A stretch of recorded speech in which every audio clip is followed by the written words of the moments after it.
आप सबको मेरा प्रणाम। एक एक का नाम मैं नहीं लूंगा क्योंकि समाज में सब जायजा में सब बराबर है। लंबी बात करूंगा नहीं, छोटी बात करूंगा। और जिसको लाइव चलाना है खूब चलो, अभी सच्चाई कह के जा रहा हूँ मैं। आप लोगों ने जो भी बात कही उसमें से सारी बात 101% सत्य है, झूठ एक भी नहीं।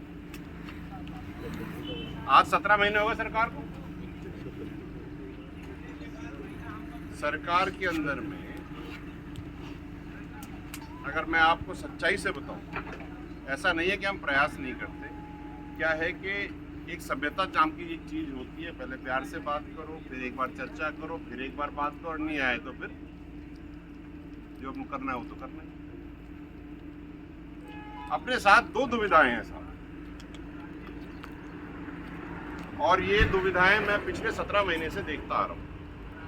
सबसे पहली दुविधा ये है, और ये सच्चाई है, बुरा मत मानना, कि हमारे देवनारायण योजना का अध्यक्ष गुजरी है। तो भैया ज्यादा कहेंगे तो बोला यार यही कुमार, सच कह रहा हूँ। इसलिए मैंने पहले जब वो अध्यक्ष बने, और मैं कोई निजी बात नहीं कर रहा, वो पद है इसलिए पद की बात कर रहा हूँ सर। तो किसी को बुरा लगे तो लगे। जब वो अध्यक्ष बने, जब वो घर आए, कर्नल साहब को ढोक दिया, मेरे से बात करी, मेरे धर्मपत्नी थी, मैंने कहा 2-3 चीजें मैंने कही। मैंने कहा था, देखिए देवनारायण योजना जो है समाज के लिए मंदिर है, इसमें गड़बड़ मत करना। पहली चीज, कहीं कंफ्यूजन हो तो हमसे बात कर लेना, हम तुम्हें बता देंगे भैया जितना हमें पता है, और काफी हद तक पता है। स्थिति इतनी गंभीर हो गई कि हम सबको जाकर के देवनारायण योजना की ऑफिस में जाकर के वहां कैसे बैठना पड़ा कि साले एडमिशन क्यों नहीं कर रहे हो इतने दिनों तक। दिसंबर में एडमिशन हुए जो मार्च में होने थे पिछले साल। पहली बात, स्कॉलरशिप नहीं मिल रही थी। दूसरी बात, कागज निकाले वेरिफिकेशन नहीं हो रहे थे। सच्चाई बता रहा हूं मैं आपको। मेरे साथ आप भी थे, खूब सारे लोग, 7, 8, 10, 15 लोग। और जो बात दीवान जी कह रहे हैं ना, सही कह रहे हैं, 50,000 भाई लोगों की तनख्वाह जो दोगुनी हो गई। एमएलओ के टीएडीए बदल गए, गाड़ियां छोटी गाड़ी से स्कॉर्पियो में बदल गई, लेकिन जो बच्चों की पढ़ाई का खर्चा है वो 50,000 का 50,000। लोगों ने देवनारायण योजना से अपने स्कूलों को अलग करना शुरू कर दिया है। सच्चाई है ना दीवान जी? और जो लोग अलग नहीं कर पा रहे हैं वो खर्चा इसलिए नहीं कर रहे हैं क्योंकि उनका पैसा नहीं बैठता। तो वो लोग, जैसे धौलपुर के स्कूलों में हो रहा है और बहुत सारे स्कूलों में हो रहा है, वो बच्चे को एडमिशन भी करा देते हैं, फिर घर भेज देते हैं, घर चला जा, 50,000 में से मैं 20,000 तेरे को दे दूंगा, 30 अपने पास रख लूंगा, तो आ जाना साल के एंड में एग्जाम दे जाना। सच्चाई है कि नहीं है? सच्चाई है। इतना देख लिया, प्यार कर लिया, इतना कर लिया, अब मुंड के ऊपर पानी चढ़ गया। जब पिछली बार सरकार के साथ बातें हुई थी तब एक कमेटी बनी थी, उसमें 3 मंत्री थे। उन मंत्रियों की हर 3 महीने में एक बार मीटिंग होनी थी। होती है ऐसी? हुई थी कि नहीं हुई थी?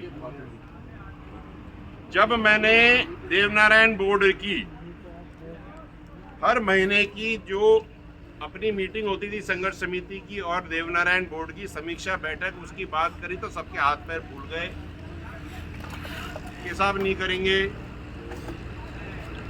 क्यों नहीं करेंगे, ये सोचने वाला विषय है। जब राका साहब से बोलो तो वो कहते हैं कि साहब अध्यक्ष साहब नहीं करने दे रहे। अध्यक्ष साहब को फोन करो, बोला जरूरत क्या, मैं बैठा हूं ना। तो अगर आप बैठे हो महाराज तो काम क्यों नहीं हो रहा? सही है। मेरे को दिन में कम से कम 7 या 8 फोन आते हैं साहब, टीसी नहीं मिल रही, स्कूटी नहीं मिल रही, स्कॉलरशिप नहीं मिल रही, बच्चों को एडमिशन का टीसी नहीं दे रहे और बोल रहे कि तो क्लास क्यों आ रहा है। मेरे को फोन करने पड़ रहे हैं। अपने समाज के गांव वाले व्यक्ति के पास अध्यक्ष का नंबर नहीं है, वो किस पे जाकर के मुंड मारे। इसलिए, और रही बात देवनारायण योजना की, रही बात आपके कोर्ट के द्वारा दिए गए ऑर्डर की, जिसमें लिखा था, पिछली बार भी मैंने ये बात करी थी कि आरक्षण जो पहले मिलेगा वो बच्चा जनरल में गिना जाएगा, उसके बाद ओबीसी में गिना जाएगा, उसके बाद एमबीसी में गिना जाएगा, जबकि उस कोर्ट के हाई कोर्ट जोधपुर के जज ने ये लिख करके दिया है कागजों में, उसकी पालना सरकार नहीं कर रही। दूसरी चीज, और ये इस सरकार का नहीं है, पिछली सरकार ने भी नहीं किया है, तो कोई बीजेपी कांग्रेस नहीं समझा, ये दोनों के दोनों इसी में बराबर है भैया। आपकी नवी अनुसूची का काम नहीं हुआ। पिछले 6 महीने से मैं एक ही बात कहता आ रहा हूं सबको कि ये राजनीतिक बात है नवी अनुसूची। तो आपके एमएलए जीते हुए हारे हुए जो भी है वो आपकी बात तो रखे, किसी एक ने भी बात नहीं रखी, और आप सब और हम सब ने जाकर इनको माला साहबा पहनाने में कोई कमी नहीं छोड़ी है क्या बताओ? खूब पहरा है। इसलिए ये 372 का मामला आपके रूपनारायण जी का जो मैटर है शहीदों वाला, इसके अलावा 1252 का मैटर, बहुत सारे मामले हैं। अब पानी सर से उठ गया, आप लोगों ने तारीख तय कर ली है, पीलूपुरा में होगी मीटिंग पंचायत,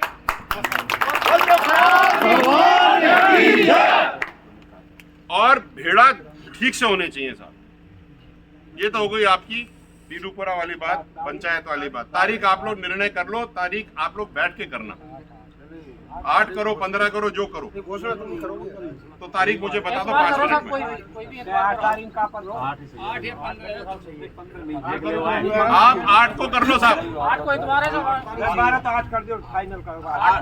8 तारीख को पीलूपुरा में पंचायत होगी, पूरा समाज झड़ के आए साहब।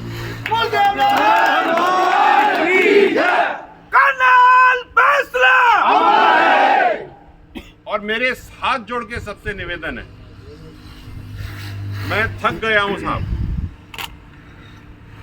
समाज के काम से नहीं थका हूं। लोग कह रहे ना यार विजय समाज के अध्यक्ष पद से उतार दो, भाई साहब कल उतार दो, आज जोड़ता हूं, लेकिन कमजोर मत करो समाज को। आपको मैं पसंद नहीं आ रहा, मैं मर्द का बच्चा हूं, कल उठ के चला जाऊंगा, लेकिन लगो तो बिल्कुल लट की तरह लगो। ये मिमियाने से क्या मिल रहा है? यहां तो सब कहेंगे हाँ हम ये बाहर, अरे पागल है सालो, मैं तो सुनता हूं। वो लाल सिंह ने सही बात कही थी, मैं तो वीडियो देख रहा था, मैं तो आ नहीं पाया मीटिंग में। ये मीटिंग 372 की हो रही है, अध्यक्ष बनने की हो रही है, कमेटी बनने की हो रही है, जो ऐसे ही हुआ था मैंने तो सुना है। तो भाई ये मत करो, आप सबसे हाथ जोड़ो।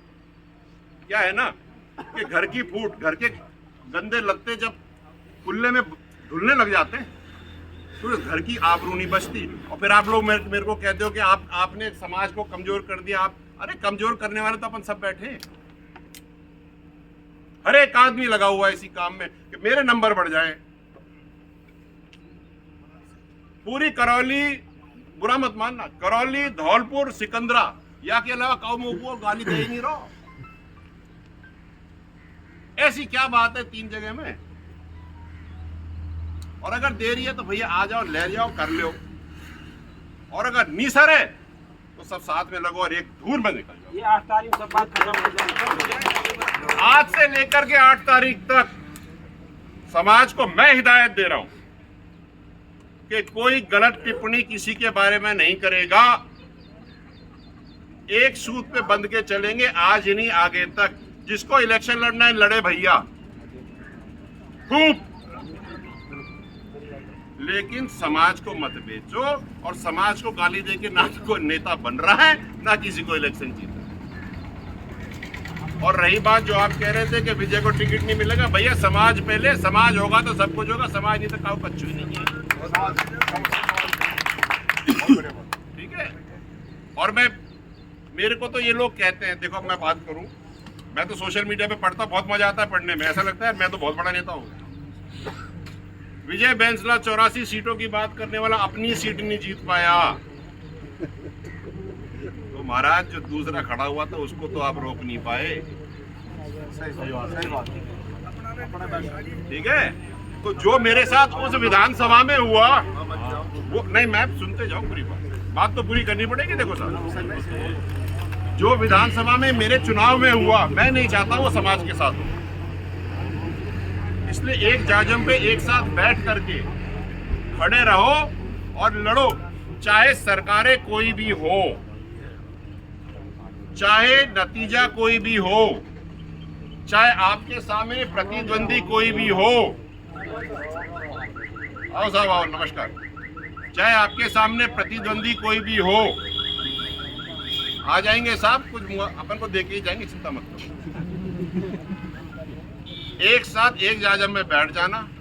अपन 8 तारीख को समाज के सामने बैठ करके निर्णय लेंगे।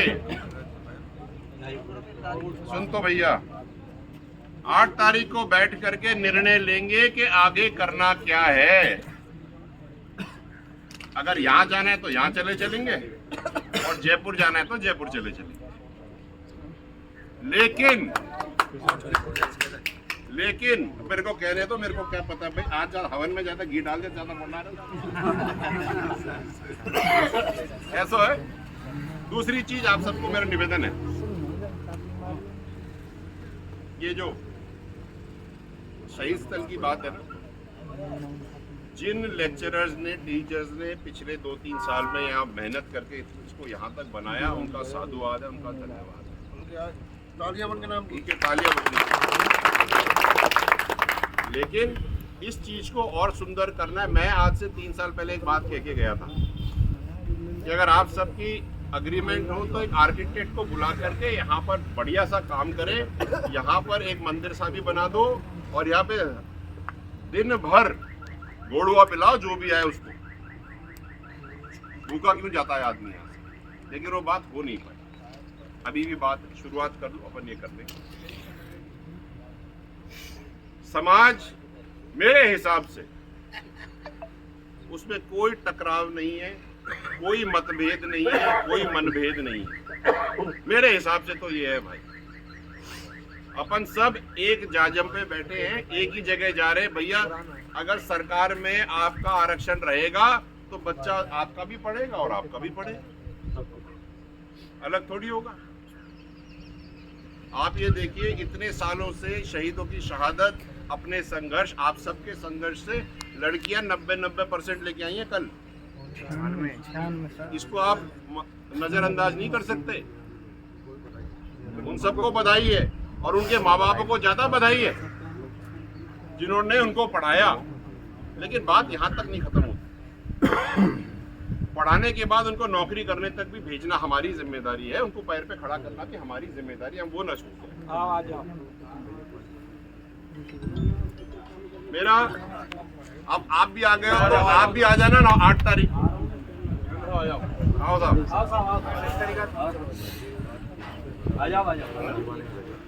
क्या करनी है तो बताओ, हम तो खुली बात करेंगे साहब, समाज में बैठे। और अगर कोई बात और आगे चर्चा करने की नहीं है तो 8 तारीख की कमर कस लो, फिर गोली जहां जाएगी फिर जाएगी साहब।